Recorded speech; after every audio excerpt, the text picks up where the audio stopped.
Welcome everyone to the fifth in our webinar series on the 2021 federal election. My name is Naseem Ahmadi and I'm joining you from the unceded traditional territories of the Squamish, Musqueam, and Tsleil-Waututh First Nations. I'm a senior consultant with Earnscliffe Strategy Group's Vancouver office and filling in today for Alan Gregg as moderator.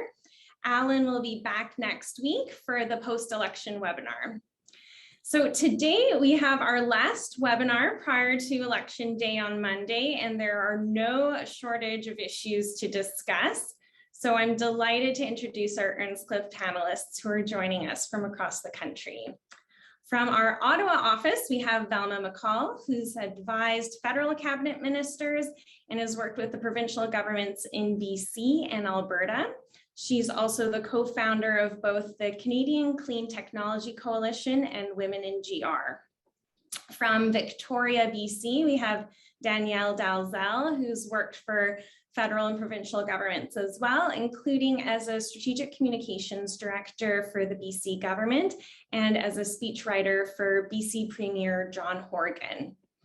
From Ottawa, we have Patrick Kennedy, who's worked in the federal civil service and served as Chief of Staff to the Speaker of the House of Commons during two of Canada's recent minority governments. From Vancouver, we have Rick Anderson, who has served in senior advisory positions to prime ministers, party leaders, and leadership candidates. Rick is the director of the Canadian Hydrogen and Fuel Cells Association and is a member of C.D. Howe Institute's Energy Policy Council. And last but not least, we have from our Earnscliffe Public Opinion Research Team in Ottawa, Hilary Martin, who will shortly be providing an overview of what the polling is telling us about the federal election. Before we get started, I want to remind everyone that you can ask questions using the Q&A button at the bottom of your screen, and we'll try to get to as many questions as possible throughout the webinar. So since the beginning of the campaign, Earnscliffe has been keeping a close eye on the polling data, and we have been conducting our own polling research in association with Leger. So I'd like to invite Hilary to provide an overview of what the numbers are telling us at this stage of the campaign. Over to you, Hilary. Great, thanks. Happy to be back this week. I'm just going to share my screen and we'll dive right into it. So week 5 of our tracking during this campaign, again, we conduct this survey online with the use of Leger's panel and surveyed about 1,500 Canadians over the course of last weekend. You can find all this information and detailed tables from our research all on our website if you're ever curious. But we'll get right into it with the, seems to be a bit of a glitch. There we go. For some reason, okay, there we go. Now I see the slide. I don't know what happened there. Our vote intention tracking for this week shows that there hasn't been a ton of change in the top line national numbers. Last week, we had the Conservatives and the Liberals tied. They're still tied at 32% each. The NDP at 20%, down from a high of 24% a couple weeks ago, and a bit of movement upwards for the Bloc and the People's Party, but small. So with the national race looking pretty close, it's important to take a look, as we always say, at the regions to get a better sense of what might happen. And turning to that now, I'm going to draw your attention first to Ontario. So much like the national numbers in Ontario, we are seeing a tie currently between the Conservatives at 34% and the Liberals at 33%. That's basically a statistical tie. The NDP at 21%, Green at 5%, and the People's Party at 6%. Now, I want to take you back to Election Day 2019.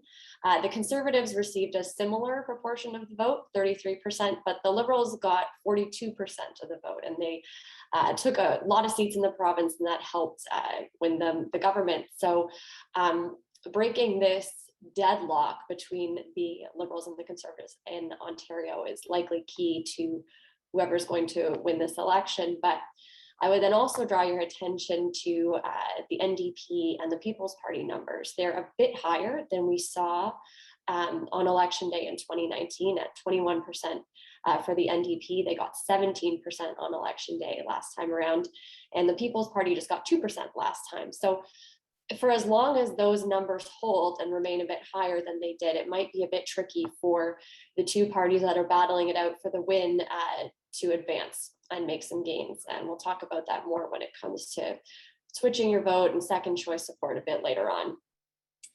Quebec, of course, we've been talking about regularly throughout this campaign. Since last week, the Liberals have trended downward 4 points to 32%. The Bloc have risen 3 points to 30%, and the Conservatives and the NDP are sort of holding steady at 18 and 13% respectively.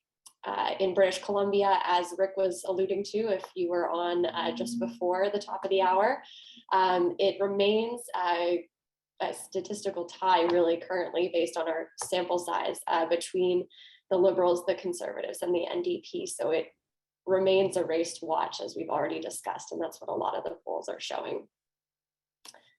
Moving on from this,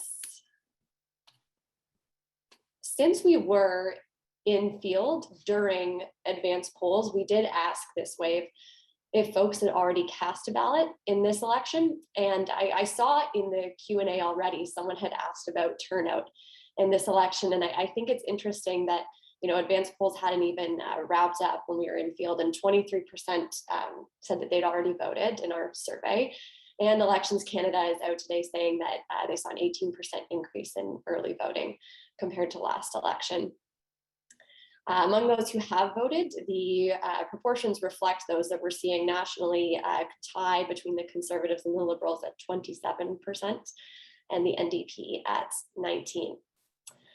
So with the race remaining quite close, we asked a few questions this wave as well to sort of figure out what could happen in the final days of the campaign as we enter the last 5 days.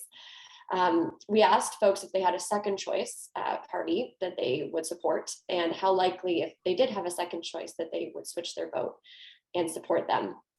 And what we found, looking at the Liberal, Conservative, and NDP voters currently, NDP voters are most likely to say that they might switch their vote and vote for their second choice party. That's 35% of those folks.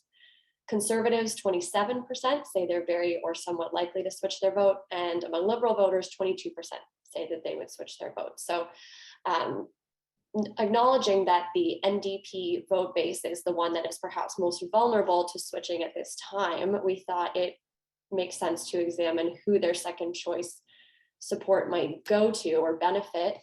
We asked this question back in August, so we've provided the tracking data for that as well. And you see down at the bottom of the screen that if there were to be any shift in NDP vote, it's most likely that it would go to the Liberals. 44% of current NDP supporters say that that's who their second choice would be.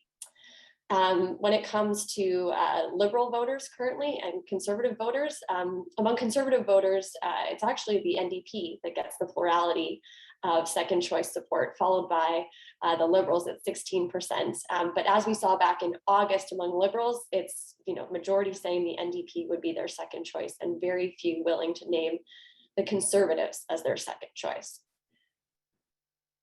Finally, every campaign has its own share of negative campaigning. Sometimes the parties are trying to convince you to vote for them, for their policies, for their platform. But sometimes there's an argument made about strategic voting and preventing another party or candidate from winning. And we were curious this week to see which Canadians feel is most representative of how they're making their decision. And it's interesting, overall, 3/4 say that their vote is for a party or a candidate. So they're inspired by the leader or the issues, what have you. NDP voters are most likely to feel this way at 88%, and just 12% saying that their vote is to prevent another party from winning. Moving down the list, Liberal voters at 78% saying their vote is for the party or candidate they prefer, but 22% say their vote is to prevent another party or candidate from winning. So perhaps a bit of a strategic voting argument there. And then among conservative voters, 70% say that they're voting for that party, but 30% say they're voting to prevent another party or candidate from winning. Unfortunately, we didn't ask which party, so that's open to interpretation. That's all I have for you today. You know, to sum up, the national race remains close. The regional battles will matter, as we've said all along in this campaign. And I look forward to chatting with you again once this is all over next week. That's really helpful context. Thank you for sharing these insights. Hillary will be back next week to dissect the results of the election and to share notable shifts seen in the polling in the final days of the campaign. So reflecting on where the numbers stand, I'd like to first turn to all the panelists to ask for their assessment of where things sit 5 days here before the election, and specifically, what impact have the recent debates had on the campaign?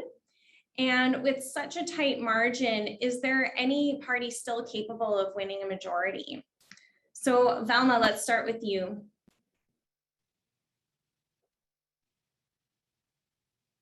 She appears frozen. Okay, how about Rick? Do you want to share what your thoughts are on where things sit? Well, I think they're, good morning, everyone. I think they're very much still in a state of. Is that Velma trying to get in? Can you I'm hoping that you can hear me properly. Somebody's breaking up. Yeah, we can hear you. Go ahead. Okay. Obviously it's extremely close, and if anything, during the course of the campaign, it's gotten closer, and you still see a significant number of people thinking about vote shifting in order to accomplish, blocker kind of things with vis-a-vis other parties. So that's all a signal that, it's a kind of unpredictable as to who actually votes, first of all, and why they vote. So, those NDP numbers that Hillary was just talking about, suggesting that, there could be, the Liberals have managed to get the Liberals' support as second choice among NDP voters up 15 points in the last month. That's quite significant. I think to the other question, can anybody win a majority? I still think that's possible. And I think it's possible because we're seeing, and we saw it in the data that Hillary just presented, that 37% of Canadians are picking something other than Party A or Party B, the two usual traditional main parties, which means that there's more people parked who are leaning towards voting for the other parties than there are for either of the two, which in turn means that to get to a majority, no longer necessarily the 37% kind of cutoff that we're used to. It probably has dropped a couple of points if that's how the voting turns out on election day. Velma, I see that you're back online. So are you able to respond to this question? Great. Can you hear me now? Great. Thank you. Oh, I think a majority is possible, although very slim. It's a statistical tie, and I'm not sure where momentum lies. I think we're going to see the campaign switch now to local candidates and regional races. So I think that's where we're going to see momentum now from Wednesday through to Monday, the closing weekend. I think the debates didn't move the numbers at all. There was lots of analysis, I think lots of feedback. I don't know that a voter that was looking to make a decision got what they needed out of the debate. And so I'm not sure that we were going to see a lot of momentum coming out of that debate. So I think it's a jump ball at the moment. And it's down to getting out the vote, and voter efficiency, I think, will be the key for the next 5 days for all the campaigns. And so we know everybody's diving into their digital resources and their traditional methods of getting out the vote, and that is where this campaign and this election is going to matter. Danielle, your assessment of the campaign? Well, from the polls, it looks that we could end up where we started, I think, which I don't think is the result any of the parties are hoping for, certainly not the governing party who called the election. I do, however, watch polls as a believer that they are snapshots and not predictions, and they can actually motivate voters one way or another to stay home or to go out and vote. So, it's not a static thing. I think the public mood is a bit erratic and unpredictable right now because of the pandemic. I think everyone's been feeling that throughout the election. Is a majority possible? Yes, I would say anything's possible, but I don't think it's likely. And I would urge everyone to get out there and vote because that's the only thing that matters, really. Patrick, what's your thinking? Yeah, to Danielle's point, I think waking up on September 21st, we might feel very similar to the way we felt on October 22nd, 2019. Perhaps a little bit of an unpleasant taste in our mouths due to the change in tone the preceding weeks, probably some relief that it's over. I think a lot of keenness to know, did pollsters get it right? Again, to the point about it being a snapshot rather than a prediction, or are voters actually getting more challenging to understand and to capture? I definitely agree with the group. I think this could go any number of ways. The factors contributing to that, I think, are numerous. We've been talking a lot about voter turnout, the potential still for gaffes in the last 5 days, external events, really anything could chart the course of who emerges with a plurality. On the debates, I echo the sentiment that not having seen any knockout blows, I think, does not mean that the debates were a wash or without impact. For a campaign that has been really back end loaded into the last dozen days or so, I think the debates allowed the leaders to shore up their respective bases and to really speak to the undecideds. And I think Monsieur Blanchette in particular had a lot of success on that front. I also think if the Liberals had stopped the bleeding by Labor Day weekend, as it appears they did, then the debate maybe allowed Mr. Trudeau to cauterize that wound. On the last part of the question about a majority, I agree Conservatives or Liberals could theoretically get there. I find it very challenging to see a clear path there through Ontario and Quebec in particular, especially with voter turnout so uncertain. But as we've all been saying, the events of the next 5 days really could see this turn out anyway. I'm going to go over to Velma now to see if there are any questions from the viewers so far. There's a lot of questions.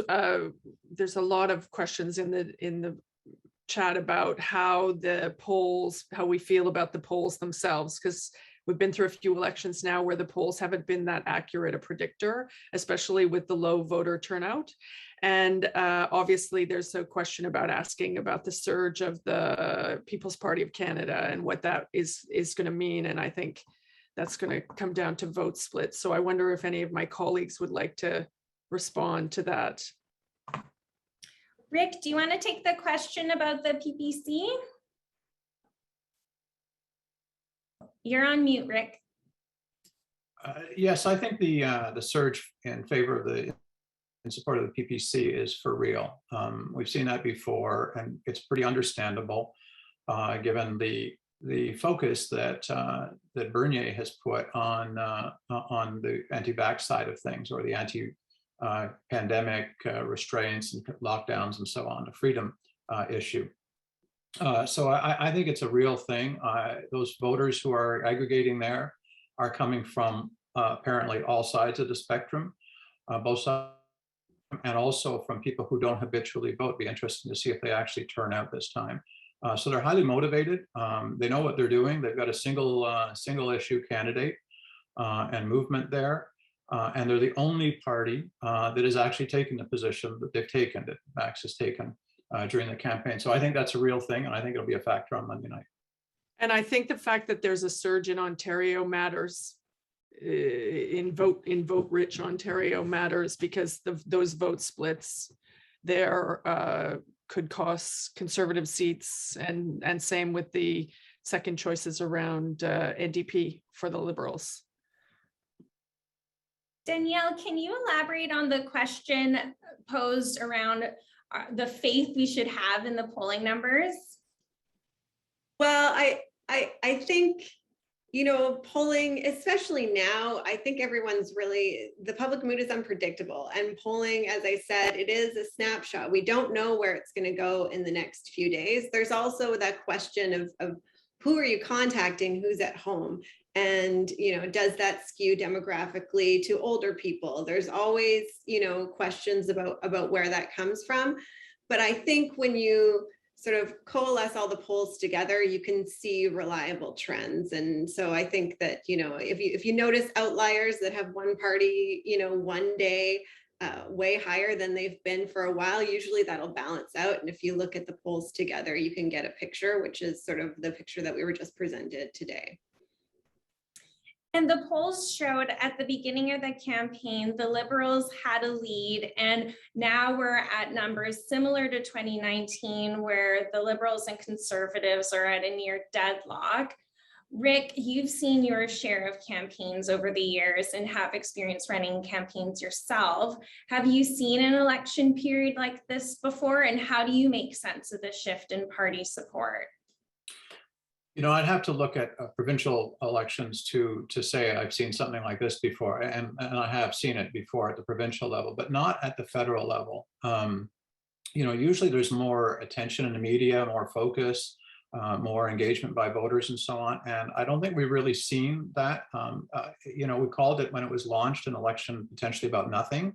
I know the most consequential election, but you know, it doesn't feel like we're talking about the most consequential things. We're talking about, you know, what somebody used to say about something else, and arguing about sort of technical definitions of, you know, assault style weapons and so on, as opposed to what we thought it was going to be about when it was called in August.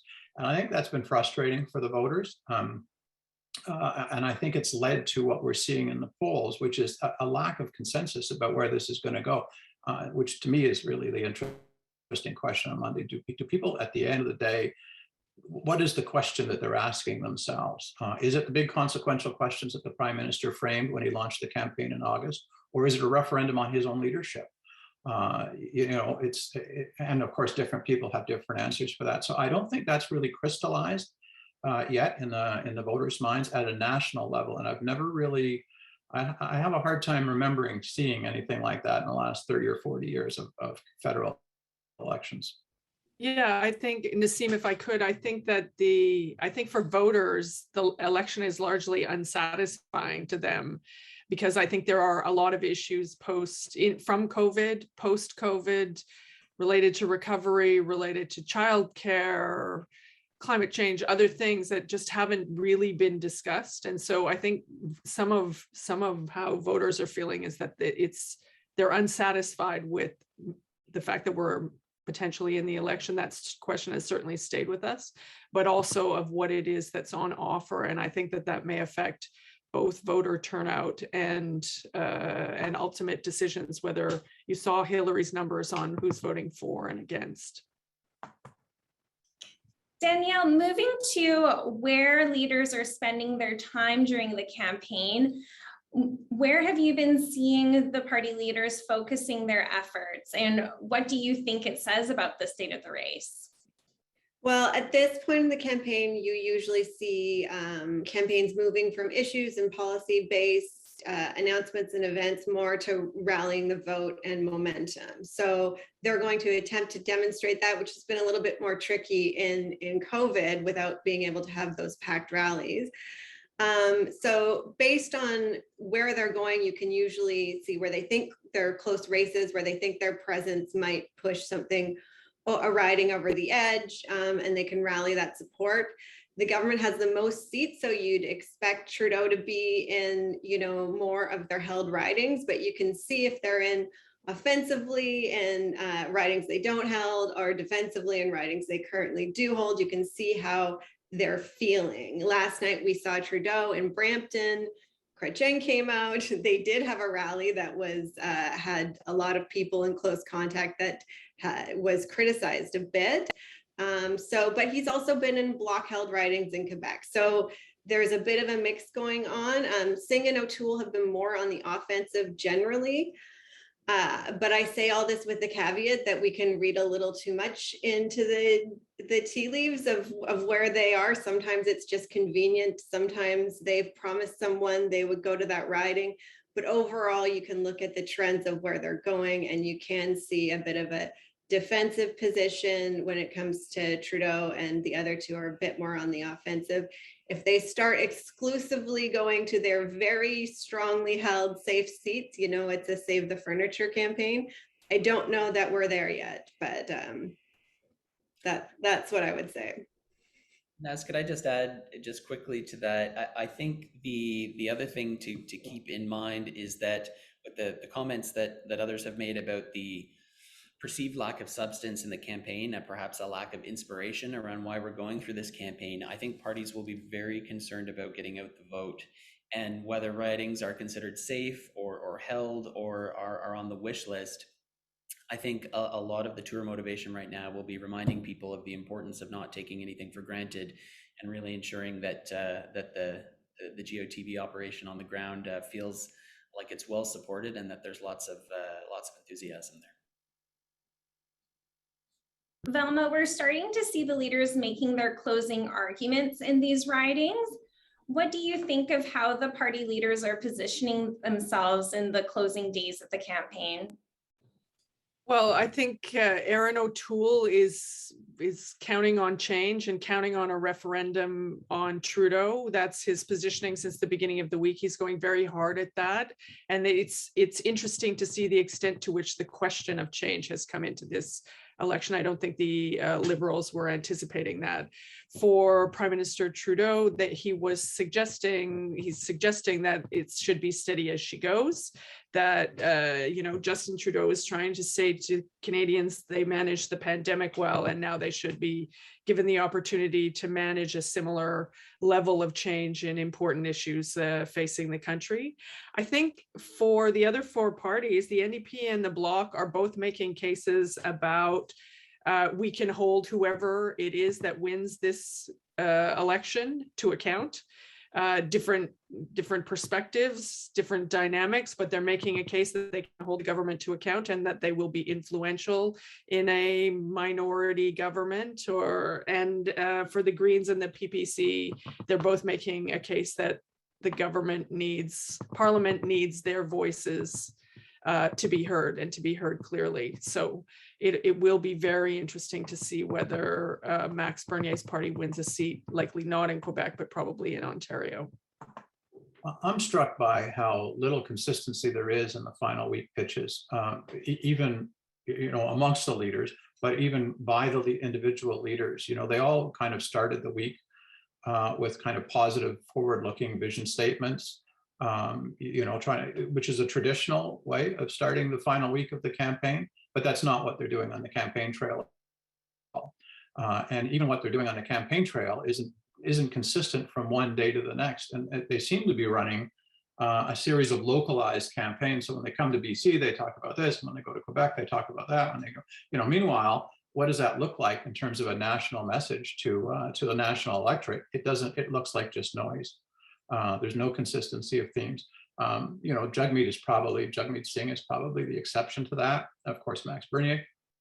But by and large, Trudeau and O'Toole are talking about different things every day, which is not necessarily a good thing to be doing in the final days of the campaign.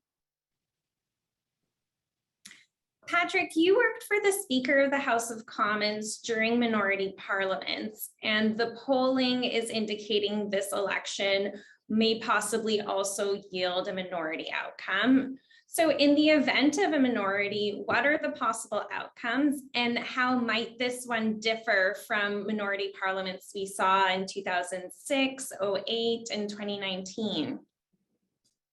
Yeah, I do think a minority outcome next week might be reminiscent of the 2008 situation in particular, when one minority government transitioned to another. The minority government of 2000, and I'll come back to that, the minority government of 2006, and I was working for the Speaker at the time, was the first we'd seen in 25 years. So it really took some time to adjust to the machinations of Parliament, the machinations of the parties for House procedural administration. and definitely for government and opposition. They had to try to navigate where it made sense to find ways to collaborate, even if not publicly, to avoid an election, where to make a stink but move things forward, and where to draw a line and try to force some kind of conciliation. And I think by 2008, that new rhythm had been figured out by the most part. What really changed, and this will be something to keep an eye on over the course of those two parliaments, was the degree of partisanship and mistrust, in particular, I think, between political staff that emerged. By the time we got to the 2019 minority, again, we'd had these 8 years of majority government, so kind of reset to the old ways of doing things. And it took some time to reestablish that ebb and flow with House leaders and whips, and how would business get through the House? How would things ultimately get done? And then you add the incredibly challenging layer of the pandemic in 2020 and moving things to a virtual or hybrid system that was not without its bugs. So all this to say, I think if we find ourselves in a minority situation next week, one of the fantastic things about Canada's democracy is the resilience of our institutions, of our civil service. The processes will kick into gear to get things moving again. Parliamentary administration will guide elected officials through how to operate in a minority. So I think no matter what outcome we see and how slim or significant the gap in seats, I think the machinery of government will, convert very quickly or remain in this mode and still help government, at least at the beginning, try to accomplish what it is trying to accomplish through some of those tricky minority dynamics. We're better at minority governments than we give ourselves credit for in this country. Harper had two relatively productive minority governments before he had a majority. The last couple of years has been a pretty productive parliament. The government's certainly been able to get basically almost all of the legislation that it wanted to through the House of Commons. The only place it's had trouble is really in the Senate.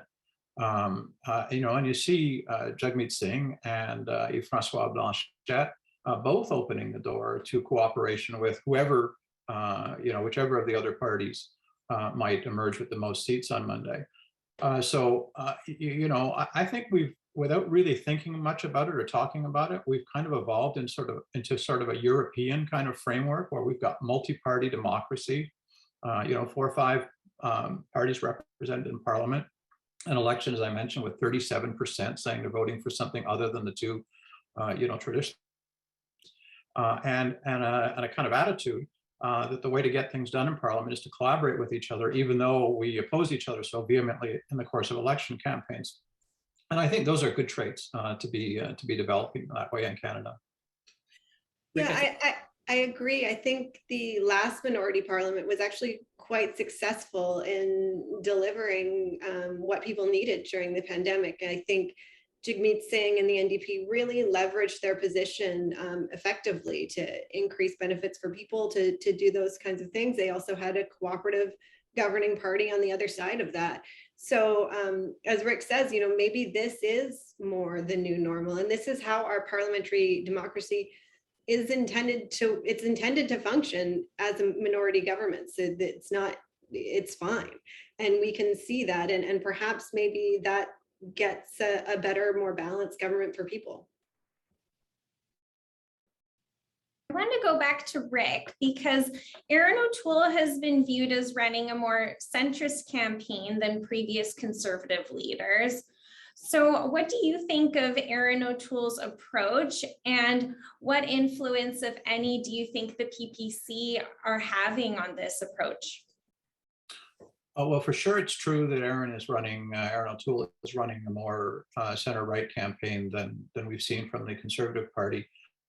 And to think that Harper's actual record in office is much more centrist than is acknowledged by people. If you look at healthcare spending and infrastructure spending, his endorsement at the end of climate goals, the Paris goals, and so on, the coal mandate. So I think the reality of Harper's government was more mixed in terms of ideological positioning than people, analyze it as having had. We'll catch up with that over history, I think. But he ran pretty conservative campaigns, which is not what O'Toole is doing. He's specifically making a big pitch for voters in central Canada. Well, really basically everywhere except the prairies, where the Conservative base had become so entrenched in its point of view on certain topics that it was becoming an impediment to the party's growth in basically all, the 8 other provinces not called Alberta and Saskatchewan. And that needed for the Conservatives to have a chance of forming majority government in the country. So he's turned that into a tie race, 33-33 with 5-6 days left until voting day. We'll see what happens with that. If he succeeds in increasing the party's seats, he'll be congratulated for it. If he doesn't, he's going to be vilified by the people whose positions he left behind. And Nasim, if I can, there's a lot of questions in the chat, in the Q&A, that are asking us whether we think that leaders, particularly Trudeau and O'Toole, if they fail to win in Trudeau's case a majority, and in O'Toole's case, even a minority government, if they will be forced to resign, asked to resign themselves, take a walk in the snow, some combination of those things. Do you think that there'll be a change in leadership? And I'm gonna tag on to the end of that the question about the collapse of the Greens, and I saw Annemie Paul today even acknowledge that she will consider her position in leadership after this election. So is it the case that there will be a change in leadership across potentially more than one party post this campaign? You're asking us. Is that a question? I certainly think so, Velma. I think there is, and the causes for this change in trend would be really interesting to investigate. But I think there's a growing impatience for kind of success or onto the next candidate, and whether that's fair or not is in the eye of the party members. But I do think there will be a lot of pressure for change in at least 2 or 3 of the parties after the campaign. You've got to have sympathy for Ms. Paul, who entered the campaign in a tenuous position with the administration of her party to begin with, and I think anything less than success there will see a lot of pressure immediately. Even though she did fantastically in 2 debates. Rick, what do you think about Mr. O'Toole and his leadership should he not form government? Well, as I mentioned a minute ago, I think if he increases the party seat count or popular vote, will be taken as a sign that he's on the right path. If the party actually slides backwards, there'll be the opposite conversation. I think that by and large, on the campaign trail, O'Toole's performed pretty well. And I think the party did have to, modernize its position about energy policy and environmental policy, and not think that the energy sector is just traditional oil and gas, which themselves, companies in that sector are themselves transitioning and becoming conscious that they need to lower their emissions. So the party was out of sync with all of that, and he's done a good job of moving that conversation forward. And I think also putting to bed issues like the party's positions on LGBTQ rights and hopefully abortion.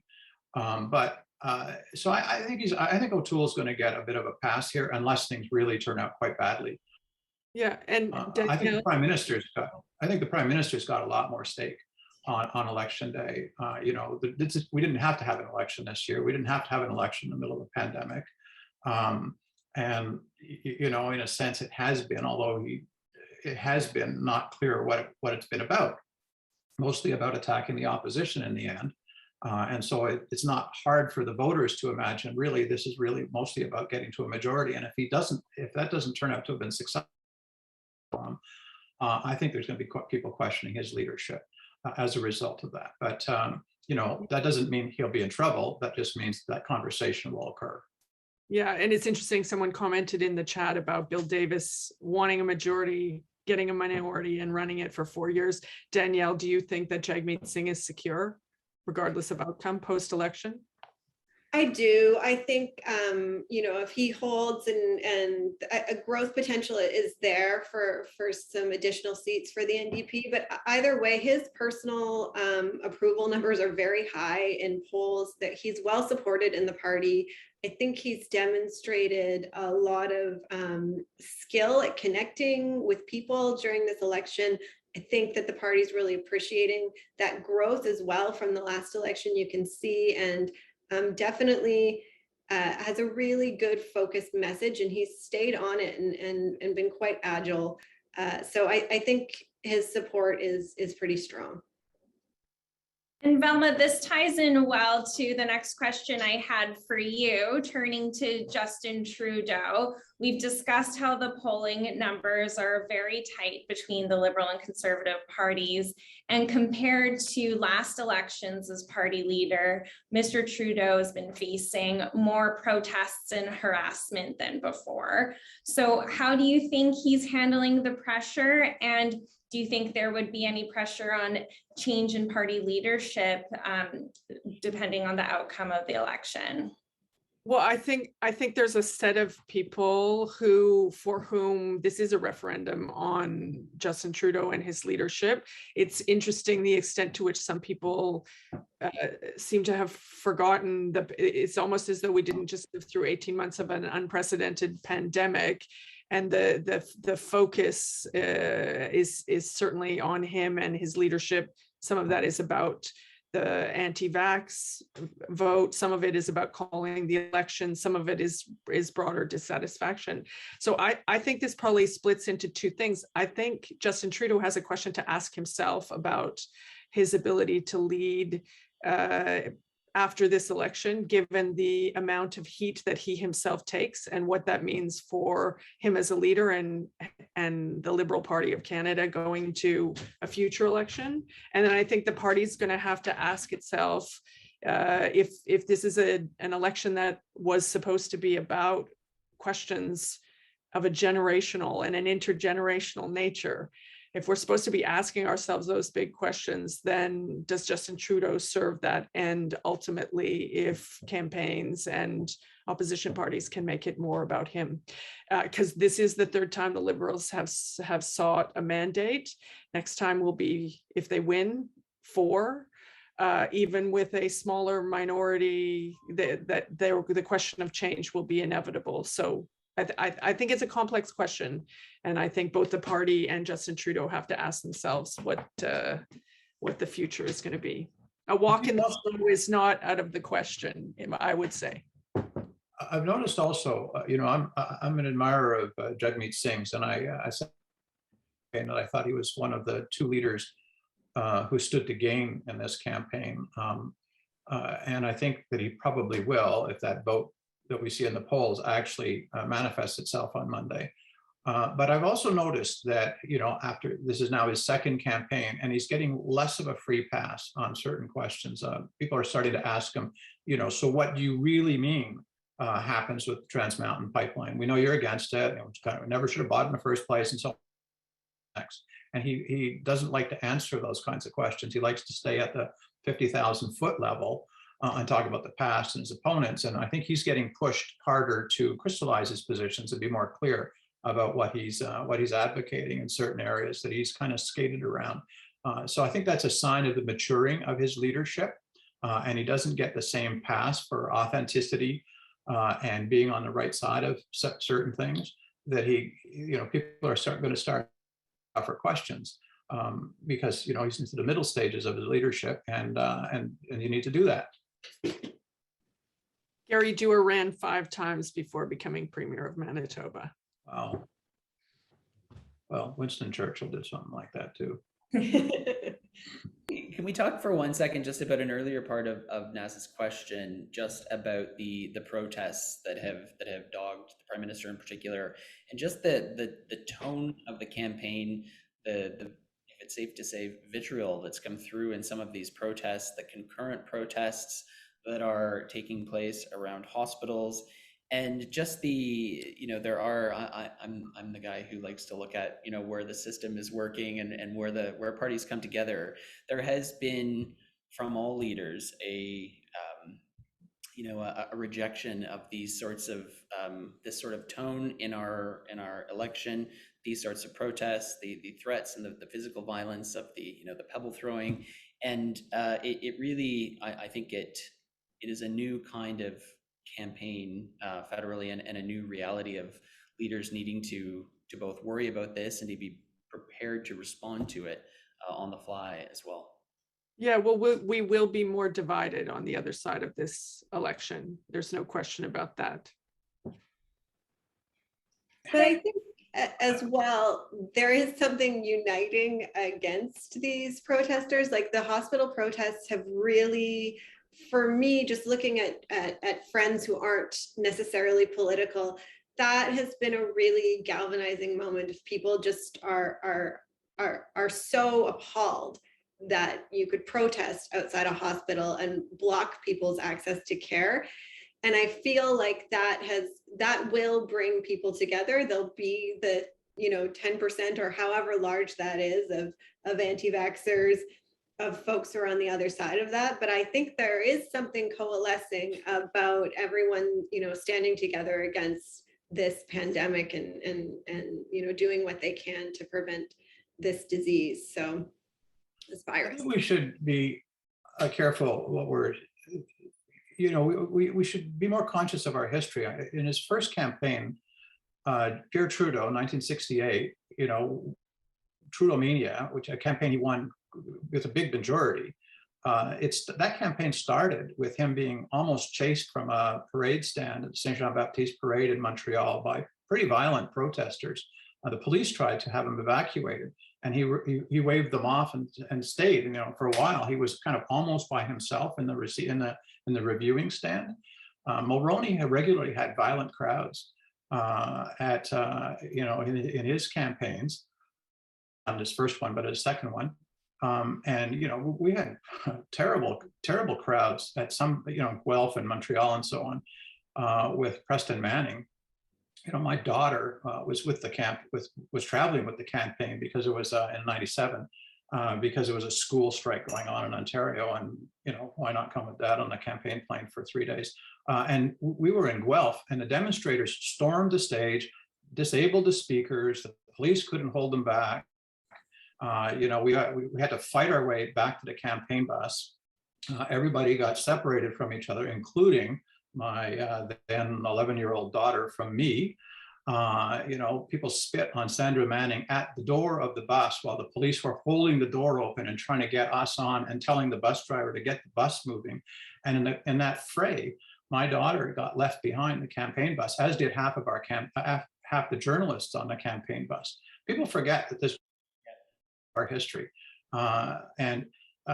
I don't like to see what we're seeing, but these are actually kind of small crowds, honestly.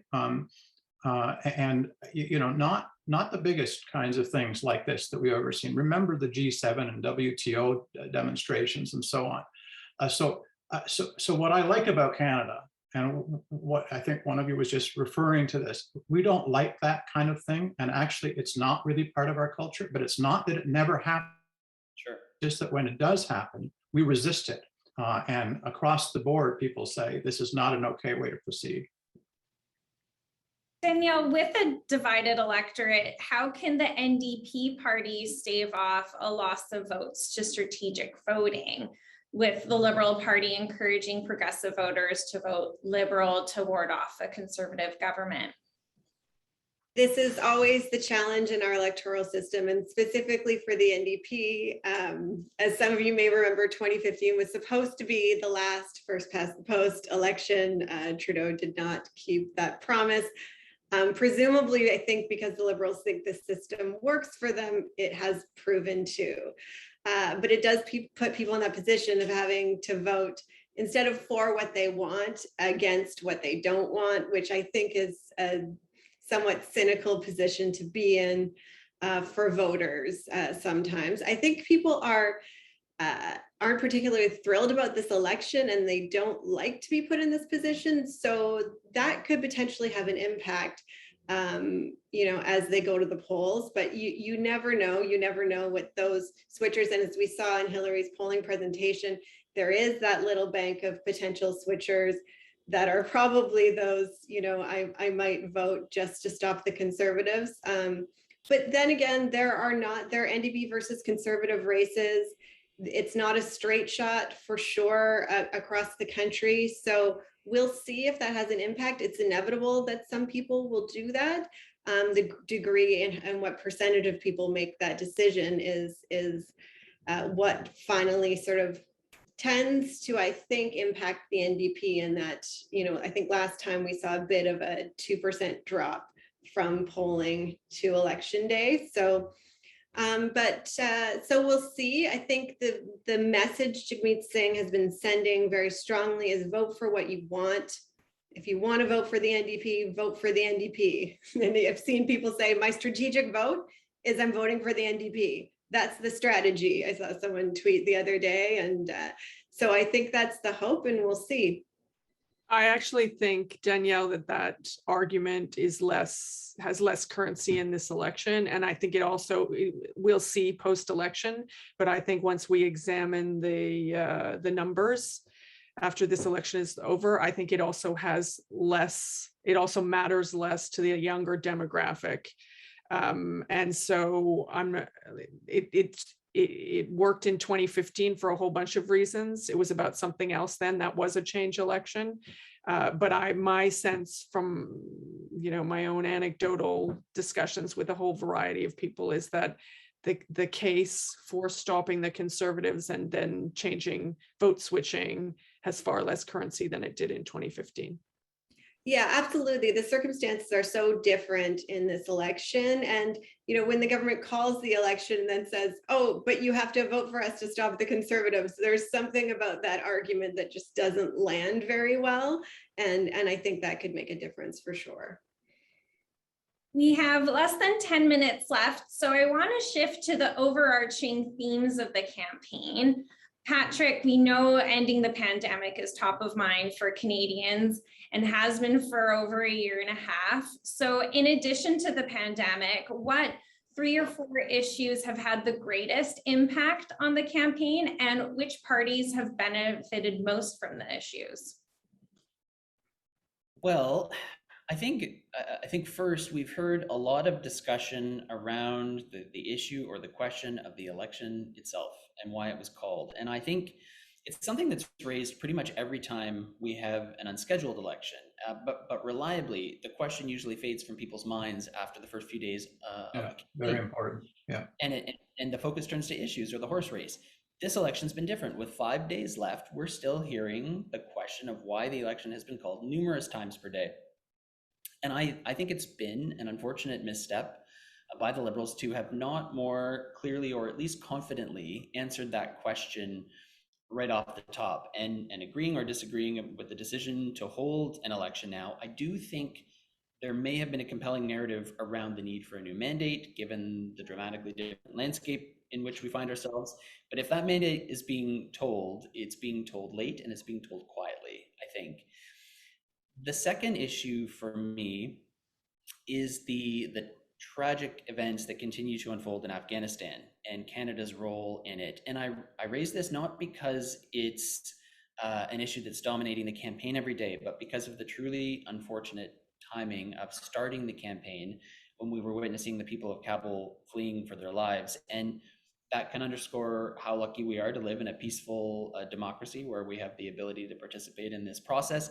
But it did dog the Liberals out of the gate. And I think that started them on an uneven footing to the benefit of the other parties. The timing of the election was already in question, and it was then kicked off at the apex of this international crisis where Canada was playing a role. And again, the Liberals didn't seem prepared to address that in a meaningful way. Maybe finally, I think no good Canadian election webinar should take place without the Kim Campbell quote that an election is no time to discuss serious issues.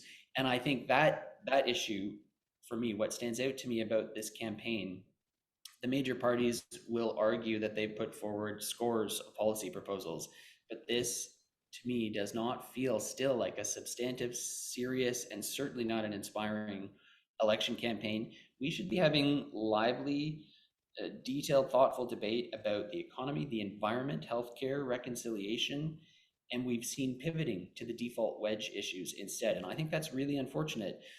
And I don't know if it benefits any of the parties. It certainly doesn't benefit voters, in my mind. Yeah, Patrick, I'd like to just pick up on that because, you know, in some ways, the challenge is what we're not talking about.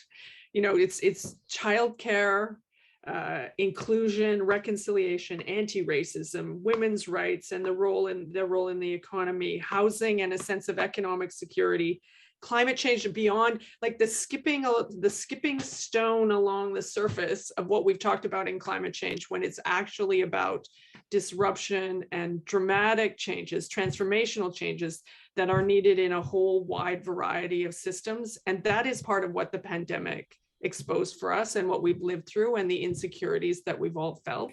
And somehow that is not the conversation that we're having. And so one of the things that I have really noticed is that there are voices who are outside traditional media and traditional politics who are crying for seeking places to have conversations about these kinds of things, because those are the kinds of generational issues that I think Justin Trudeau, for better or worse, was looking to tap into, but we have not. Neither the Liberals' delivery of the campaign nor the way that this campaign unfolded have we found ourselves discussing those things that really matter to us, and particularly to the next generation. I mean, the skew on questioning inside the debates, a number of things. I mean, this has to be a really dissatisfying election for the next generation that is coming behind us, who are looking for different kinds of answers, who are looking for people who can speak to the kind of disruptive intergenerational change that they know they're going to have to live with. And I don't know that they saw leadership in this election campaign on that. I mean, glimpses of it from various leaders at various times, but yeah, this one won't go down in the books as inspiring and transformational. Oh, go ahead, Rick. I think those are two terrific, should bottle that and play a recording of those two answers, because I thought they were both quite good. It is a consequential time in our history, as the Prime Minister said. The energy transition, the pandemic, the childcare proposals. I mean, these are major societal changing things. And the campaign's basically been a missed opportunity to discuss them in detail and make sure that we've got consensus around them. I do think we actually have more consensus than we've acknowledged, but that's because we haven't really gone beyond scratching the issues in this campaign. Like Patrick said, everybody's got detailed proposals, but we haven't really debated them with each other, other than at the skipping stone level that Velma just referred to. And I think that's too bad, because we really need to actually figure out not just that we need an energy transition, but really the shape of it and what it means and what it doesn't mean, and try harder to get to consensus. So we've got some continuity in public policy in that area. The dollars of investments waiting for clarity and consistency in terms of how we're going to approach that in Canada. I think that's a really big opportunity for the country, and already manifesting itself, but waiting to get much bigger. But we kind of skip over it and leave important pieces of it undiscussed. And I don't think we should do that. And likewise, I think there's a consensus that we should move forward with childcare. I guess maybe that's kind of, we did discuss that, and maybe we all kind of agreed on it, except, we should give people money or we should create positions, but we're going to do it. But it feels to me like we mostly avoided those things and instead argued about old things that are really not on the table, like abortion and assault weapons and so on, where there's actually already a fair bit of consistency in the party positions and not a whole lot of change really expected in those areas, but we spent a fair bit of the campaign talking about.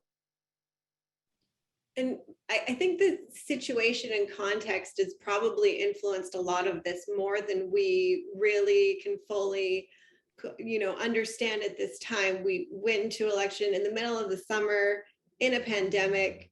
Most people had gotten double vaxxed recently, were focusing on seeing their family and friends that they hadn't for maybe a year. Then it was just Labor Day last week. Like it's really only happened that people have sort of looked up and paid attention, and they're still looking at COVID case numbers every single day. And so like I think messages haven't punched through because people weren't paying attention, and maybe the party started grasping at straws to throw something that would land. And perhaps that's why we're here, because it's chaotic vibes out there. Like that's what I've been feeling this whole time. And I think everybody does feel that it's hard to figure out where the public is, because the public kind of wasn't there and they're very distracted. And what has that done to the overall picture of the election? I think it's affected it dramatically. Yeah. And Nassim, can I say one more thing? Sure thing. Yeah, so I mean, I have a favorite line that I read many years ago, which is the purpose of leadership in politics is to represent the future to the present.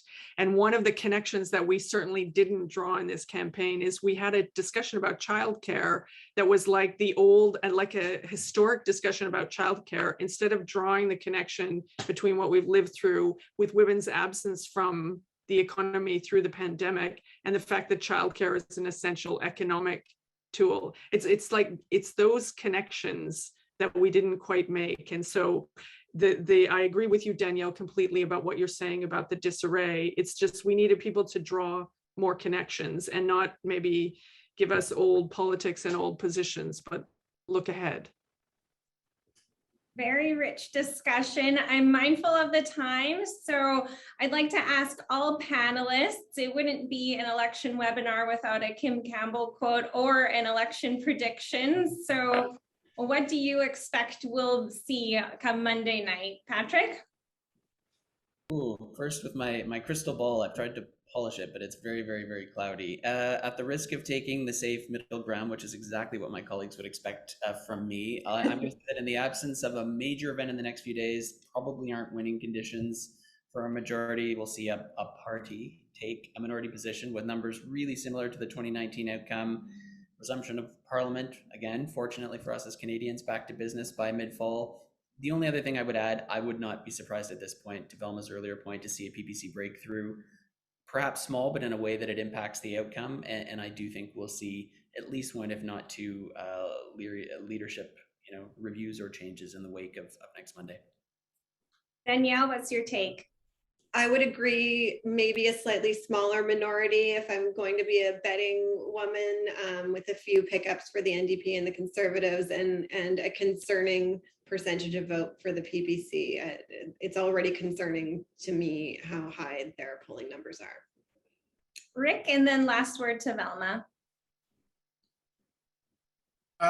The safe prediction I'll go with first is that I think that the Liberals will win a reduced minority. But as I said earlier on, I actually think these numbers are very close to each other. That a big chunk of vote is now in the hands of third parties, and the splits are going to be complicated, and we don't really understand the turn dynamics of this election. Is it going to be up? Is it going to be down? And who will it be? So I do believe there's a significant, like 30–40% chance of a surprise on Monday of some sort or another. Somebody winning a majority we don't expect, or a different outcome than what I described. I don't think that's, I won't be surprised if that happens, but I'm going to go with the safe thing and say the Liberals will probably get a smaller minority than they have today. Velma, your final thoughts?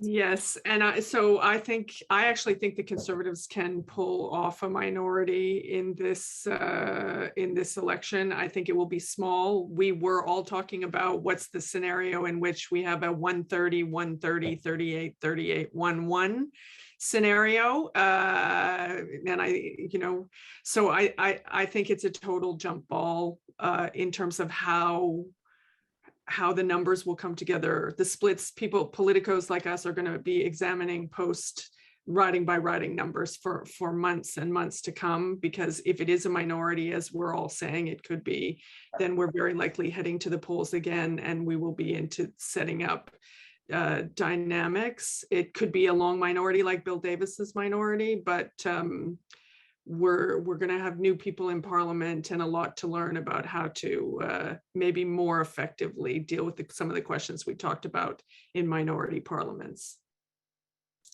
I want to thank all of my colleagues for your thoughtful analysis and great discussion today. And thank you to all the viewers for tuning in and for your questions. We'll be following up by email to share a link to the webinar, which you're welcome to share.